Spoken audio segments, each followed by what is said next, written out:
प्रभाकर मणि तिवारी। आप देख रहे हैं मेरा खास कार्यक्रम पॉलिटिक्स विद प्रभाकर। कहा जाता है कि राजनीति में सब कुछ संभव है, लेकिन क्या कभी उत्तरी और दक्षिणी ध्रुव के मिलने की कल्पना भी कोई कर सकता है?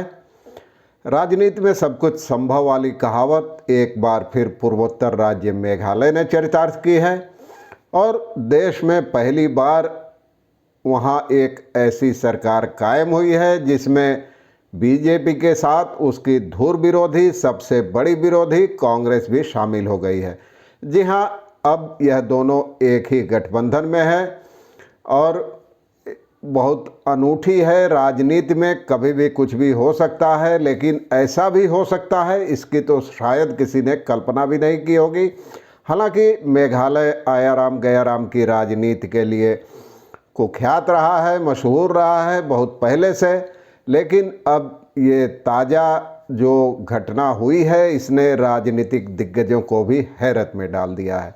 इससे बीजेपी के लिए भी असमंजस की स्थिति पैदा हुई है। बीजेपी के प्रदेश नेताओं ने कोई टिप्पणी नहीं की है, कांग्रेस के भी शीर्ष नेताओं ने कोई टिप्पणी नहीं की है अब तक। तो आज मैं इसी पर बताऊंगा और दिलचस्प है कि यह सब ऐसे समय हुआ है जबकि प्रधानमंत्री नरेंद्र मोदी बीते लगातार 2 दिनों से कांग्रेस की जमकर खिंचाई करते रहे हैं लोकसभा में, और इसी बीच ऐसा हो गया तो अब उनके लिए भी कुछ असमंजस की स्थिति है। आज विस्तार से बताऊंगा आपको यही रिपोर्ट, देखिए आखिर तक। जचे तो चैनल को सब्सक्राइब करें, मित्रों परिजनों के साथ शेयर करें और घंटी का निशान दबाना भी मत भूलें।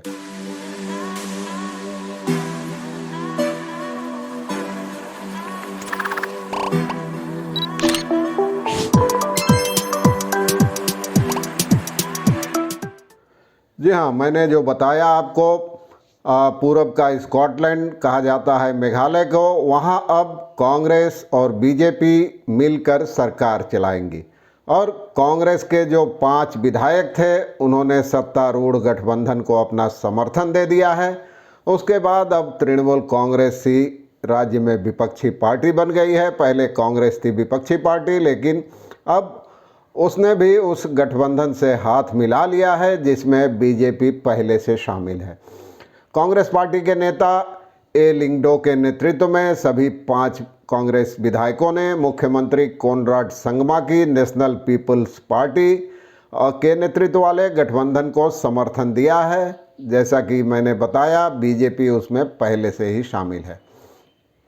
पहले जानते हैं कि प्रधानमंत्री नरेंद्र मोदी किस तरह कांग्रेस की आलोचना करते रहे हैं, लोकसभा में जमकर बरसते रहे हैं।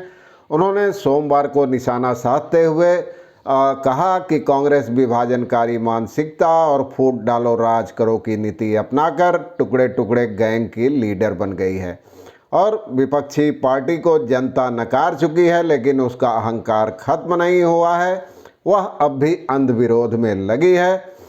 ऐसा लगता है कि कांग्रेस ने मन बना लिया है कि उसे अगले 100 साल तक सत्ता में नहीं आना है। प्रधानमंत्री बोल रहे थे राष्ट्रपति के अभिभाषण पर धन्यवाद प्रस्ताव पर जो चर्चा हुई उसका जवाब दे रहे थे लोकसभा में। उनका आरोप था कि कोरोना काल में तो कांग्रेस ने हद कर दी। पहली लहर के दौरान जब देश में लॉकडाउन लगा था तब विश्व स्वास्थ्य संगठन दुनिया भर को सलाह दे रहा था, सारे स्वास्थ्य विशेषज्ञ कह रहे थे कि जो जहां है वहीं रहे, लेकिन कांग्रेस के लोगों ने मुंबई के रेलवे स्टेशनों पर मजदूरों को जाने के लिए मुफ्त टिकट दिया और उनको अपने गांव लौटने के लिए प्रेरित किया।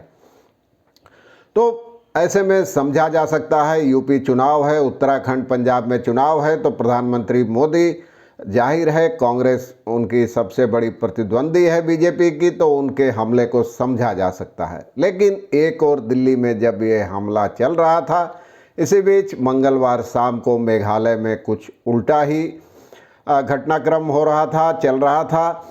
मेघालय कांग्रेस के 5 विधायकों ने सत्तारूढ़ एमडीपी को समर्थन देने का ऐलान कर दिया और कांग्रेस पार्टी विधायक दल के नेता लिंगडो का कहना था कि हमने मेघालय डेमोक्रेटिक अलायंस, जो सत्तारूढ़ गठबंधन है एमडीए, उसमें शामिल होने का फैसला किया है और कांग्रेस के सभी विधायकों ने मुख्यमंत्री संगमा से मुलाकात की और उनको समर्थन पत्र दिया। एनपीपी और कांग्रेस पारंपरिक प्रतिद्वंदी थे, राज्य में चुनाव भी लड़ा था एक दूसरे के खिलाफ।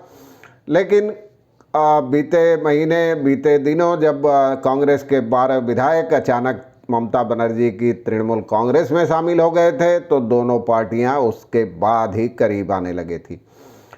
विधायक दल के नेता लिंगडो का कहना था कि हमने कोनराड संगमा के नेतृत्व वाले एमडीए को समर्थन दे दिया है और हम सरकार को मजबूत बनाने के लिए गठबंधन में शामिल हो गए हैं। और उनका कहना था कि हम एक दूसरे के हितों की रक्षा कर रहे हैं। हमारा मुख्य उद्देश्य अपने चुनाव क्षेत्रों के लिए न्याय की तलाश करना है। हम यह सुनिश्चित करने के लिए एमडीए सरकार का समर्थन कर रहे हैं कि हमारा संयुक्त प्रयास राज्य के नागरिकों के सामान्य हितों की रक्षा करेगा और राज्य को विकास की राह पर आगे ले जाएगा। और उन्होंने शीर्ष नेतृत्व के प्रति भी नाराजगी जताई। लिंगडो का कहना था कि हम पांचों विधायक साथ हैं और हमें आदेश देने वाले काफ़ी दूर हैं। शीर्ष नेताओं और स्थानीय नेताओं के बीच काफ़ी लंबा फासला है, तो हमने आम राय से सत्तारूढ़ गठबंधन को समर्थन देने का फैसला किया है। हम विधायक हैं, स्थानीय लोगों का प्रतिनिधित्व करते हैं। उन्होंने उम्मीद जताई कि पार्टी का शीर्ष नेतृत्व और आला कमान इस फैसले का समर्थन करेगा। यहाँ आपको बता दूं कि 2018 के विधानसभा चुनाव में कांग्रेस 21 सीटों के साथ सबसे बड़ी पार्टी बनकर जरूर उभरी थी, लेकिन सरकार नहीं बना सकी। बीजेपी के नेतृत्व वाले नॉर्थ ईस्ट डेमोक्रेटिक अलायंस यानी नेडा के सहयोगी एनपीपी ने एमडीए गठबंधन तैयार किया और कांग्रेस से सत्ता छीन ली। और जो लोग नहीं जानते उनके लिए बता दूं कि मेघालय के गठन को इसी साल 50 साल पूरे हुए हैं और यह शुरू से ही कांग्रेस का मजबूत गढ़ रहा है पूर्वोत्तर में। मुकुल संगमा वर्ष 2010 से 2018 के बीच सीएम थे, कांग्रेस के नेता थे।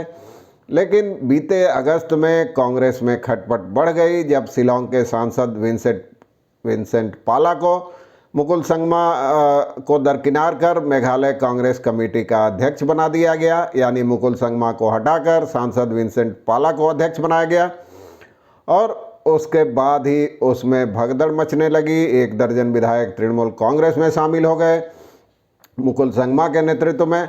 अब टीएमसी 60 सदस्यीय मेघालय विधानसभा में सबसे प्रमुख विपक्षी दल बन गई है। वैसे इस पूरे घटनाक्रम से बीजेपी में असमंजस है, उस पर कांग्रेस के साथ हाथ मिलाने के आरोप लग रहे हैं। तो बीजेपी के प्रदेश अध्यक्ष अर्नस्ट मौरी ने इस पर कोई टिप्पणी करने से इनकार कर दिया, लेकिन उन्होंने कहा कि कांग्रेस का यह फैसला हैरत अंगेज था, आश्चर्यजनक है।